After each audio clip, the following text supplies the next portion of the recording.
Hello दोस्तों, gold think channel पर आपका स्वागत है। दोस्तों, बुक रिव्यू सीरीज में हम कंटिन्यू करने वाले हैं लकी राखो आरसनी तख्ती पर। विजय रत्न सूरी की एक किताब है और पिछली बार भक्त ने अपने माता पिता को वृद्धाश्रम में भेजने की तैयारी बिल्कुल कर ली थी, लेकिन गुरु महाराज साहब के जो 4 पत्र आए उसके कारण दर्शन ने उसका जो विचार था वो अभी रोक दिया है। और फिर दर्शन दूसरा पत्र लिखता है कि महाराज साहब, मेरे एक पत्र के सामने आपने 4 पत्र लिखे, और अगर आपको आपके साथ मैंने पत्र व्यवहार न शुरू किया होता तो मेरे माता पिता अभी तक तो वृद्धाश्रम में पहुंच गए होते और उनके इतने सारे उपकार के बारे में मुझे कभी पता न चलता। ओके, तो महाराज साहब, अभी तक मैंने ये विचार को स्थगित कर दिया है कि मैं अभी के लिए अपने माता पिता को वृद्धाश्रम या ऐसे भेजने वाला नहीं हूँ। उनके उपकार मेरे सर माथे पर, लेकिन लेकिन आपको मेरे मेरे दिमाग में जो युद्ध चल रहा है, मेरे विचारों में जो युद्ध चल रहा है और मेरे माता पिता के साथ मेरे जो संबंध है अभी, तो उसका आपको समाधान करना पड़ेगा। मैंने मान लिया कि सालों पहले हमारे घर के सामने से, कि हमारे घर के पास से गंगा बहती थी, लेकिन वह गंगा आज कीचड़ का रूप ले रही है। तो इंसान को जीना कहाँ है? इंसान को जीना पड़ता है वर्तमान में। भविष्य कितना भी, भूतकाल कितना भी भव्य हो और भविष्य कितना भी अच्छा होने वाला हो, लेकिन इंसान जीता कहाँ है? वर्तमान में। और वर्तमान में अगर इसे सुख नहीं मिल रहा तो वो अपना जीवन कैसे जी सकता है? और महाराज साहब, मैं आपको ये भी बताने वाला हूँ कि इंसान कितना भी मर्द हो, लेकिन जब रास्ते पर जाता है और रास्ते में मोड़ आता है तो उसे मुड़ना ही चाहिए। अगर इंसान मुड़ता नहीं है तो वो अपने लक्ष्य स्थान पर कभी पहुंच नहीं सकता। तो उसी प्रकार मेरे माता पिता का स्वभाव अभी इतना बिगड़ गया है, हर बात पे उनकी किचकिच रहती है और जो छोड़ने की वृत्ति होती है। एक उम्र होती है, एक उम्र के बाद हमें जीवन में क्या चाहिए? खाना पीना और मौज मस्ती। बाकी सब कुछ हमें छोड़ देना चाहिए, सब कुछ दूसरों को दे देना चाहिए। अपनी पिछली पीढ़ी की बात हमको सुननी चाहिए और उनके साथ रहकर तालमेल बिठाना चाहिए। तो ऐसी जो वृत्ति है, छोड़ने की वृत्ति, वो तो उनमें बिल्कुल है ही नहीं। तो अब उसका क्या करें? उसका समाधान मुझे दीजिए गुरु महाराज।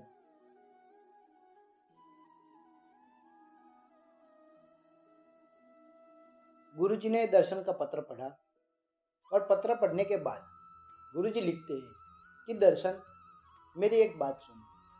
जो गन्ने का जो डंडा होता है वो कितना भी टेढ़ा मेढ़ा हो, लेकिन उसमें से जो रस निकलता है वह बिल्कुल ही मीठा होता है। उसी प्रकार से जो धनुष्य होता है वो, उसका आकार सीधा नहीं होता, लेकिन उसमें से जो तीर निकलता है वो तो सीधा जाता है। नदियाँ कितनी भी मुड़ जाए लेकिन उसका पानी अच्छा ही होता है। उसी प्रकार से अगर सामने वाले इंसान का स्वभाव कितना भी टेढ़ा मेढ़ा हो, फिर भी अगर जो इंसान खुद चाहे तो उसके स्वभाव के साथ तालमेल बिठाकर प्यार और स्नेह से रह सकता है। तुम जब पैदा हुए थे तो उस वक्त, अभी तुम्हारा स्वभाव मान लिया कि मैंने अच्छा है, लेकिन तुम जब पैदा हुए थे तो ऐसा ही अच्छा स्वभाव था तुम्हारा। तुमने अपनी माता को, तुम जब छोटे थे उस वक्त तुम्हारी माता जब तुम्हें दूध पिला रही थी, उस वक्त कभी ना कभी उसको लात भी मारी होगी। तुम जब छोटे थे तो जब तुम दोस्तों के साथ बाहर निकलने की या ऐसी कोई जिद करते थे, उस वक्त तुम्हारी माता ने मना किया होगा, तो उस वक्त तुमने भी 4-5 सुनाई होगी। तुम्हारे पिता को जब पता चल गया था कि दर्शन के दोस्त ऐसे है वैसे है, बुरे बुरे संगत में मेरा लड़का पड़ गया है, तो उस वक्त तुमको और तुम्हारे दोस्तों को जब तुम्हारे पिता ने कभी अलग किया होगा, उस वक्त तुमने भी अपने पिता को खरी खोटी सुनाई होगी।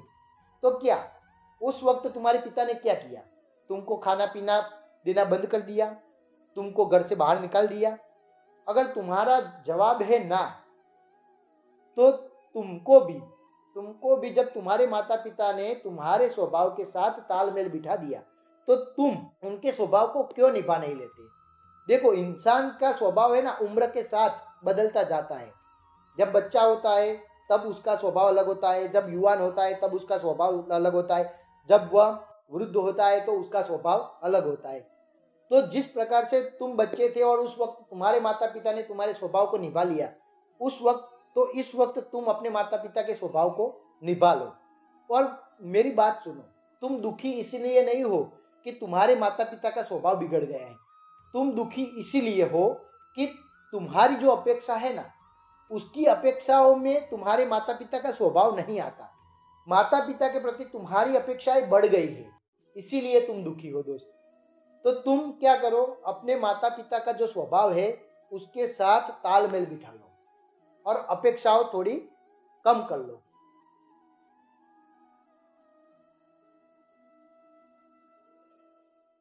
दर्शन ने महाराज साहब का पत्र पढ़ा। तो पत्र पढ़ने के बाद दूसरा पत्र लिखता है और कहता है कि महाराज साहब, आपकी बात मेरे दिमाग में बैठती है कि चलो मैं अपने माता पिता का स्वभाव एक तरह से निभा भी लूँ, लेकिन कभी कभार घर में जो मेरे साथ व्यवहार होता है तो उस व्यवहार का क्या, मैं उसके बारे में आपको बताता हूँ कि माता और पिता से मुझे हर हमेश के लिए मुझे और मेरी पत्नी को अन्याय ही होता रहता है। देखिए, बिजनेस के बंटवारे में पिताजी ने मेरे भाई को ज़्यादा हिस्सा दे दिया, और जबकि माता के जब गहने बंटते थे, माता के गहने बंटते थे, तो उस वक्त माता ने मेरी भाभी को ज़्यादा दिया और मेरी पत्नी को कम दिया। तो उसके बारे में क्या, इस प्रकार से हर हमेश मुझे अन्याय का सामना, मेरे घर में पक्षपात का सामना करना पड़ता है।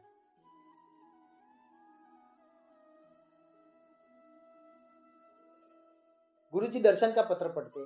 पत्र पढ़ने के बाद गुरुजी बताते कि दर्शन, जो न्याय की बात होती है ना, वो अदालत और बाजार में अच्छी लगती है। घर में तो प्यार होता है ना, उसका ही प्राधान्य रहना चाहिए, और तुम्हें तो उल्टा खुश होना चाहिए। जो भी ज़्यादा भी जितना भी ज़्यादा दिया है वो तुम्हारे भाई को ही दिया है ना, और ऊपर से तुम्हें यह भी खुश होना चाहिए कि ये तुम्हारे पिता की सूझबूझ है। देखिए, तूने जितना समय दिया है उससे ज़्यादा समय तुम्हारे भाई ने अपने धंधे में दिया था। भाई ने बिजनेस को बढ़ाया था। भाई ने पिताजी का साथ देकर कंधे से कंधा मिलाकर, तू जब छोटा था उस वक्त से अपने बिजनेस के लिए मेहनत में लग गया था, तो उसे ज़्यादा मिला तो क्या हुआ। और देख, तेरी भाभी तेरी पत्नी से पहले आई थी और उसने सबसे पहले आकर तुम्हारी माँ का बोझ हल्का किया था। तो इस प्रकार से तुम्हारी माता ने और तुम्हारे पिता ने जो जो बंटवारा किया है उसमें तुम्हारे भाई और भाभी का सही मूल्यांकन हुआ और सही मूल्य मिला। लेकिन मैं ये कहना चाहता हूँ कि अगर भाई और भाभी के प्रति अगर तुम्हारे दिल में प्रेम होता ना, तो तुम्हारे मन में ये सवाल कभी ना उठता। देख, मैं तुम्हें एक बात बताता हूँ कि अगर लकड़ी है ना, लकड़ी कितनी भी भारी हो, लेकिन उसके नीचे पानी आ जाता है ना, तो सिर्फ एक छोटा सा धक्का उस लकड़ी को बहा देता है। उसी प्रकार से तुम्हारी परिस्थितियां कितनी भी बिगड़ी हुई है, लेकिन अगर तुम्हारे दिल में प्यार है ना, तो कोई भी कुछ भी बोल ले, लेकिन तुम्हें कितना भी अन्याय हो जाए, तुम्हारे दिल में उसके बारे में कितना भी द्वेष आ जाए, लेकिन अंदर का प्यार होता है ना, वो सारा का सारा मन का कचरा बहा देता है, वो अपने मन में रखता नहीं है।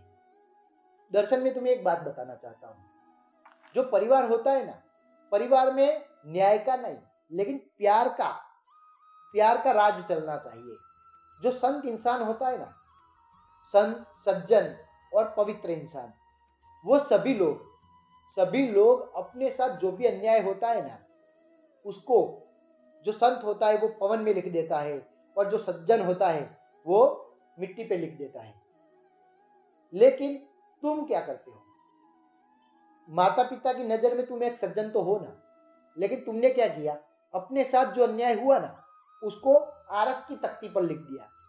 आरस की तख्ती पर अन्याय को नहीं लिखा जाता। अगर ऐसे लिख दोगे तो तुम्हारे मन में उनके प्रति द्वेष है, उनके प्रति जो नफरत का भाव तुम्हारे मन में पैदा हुआ वो कभी जाएगा नहीं।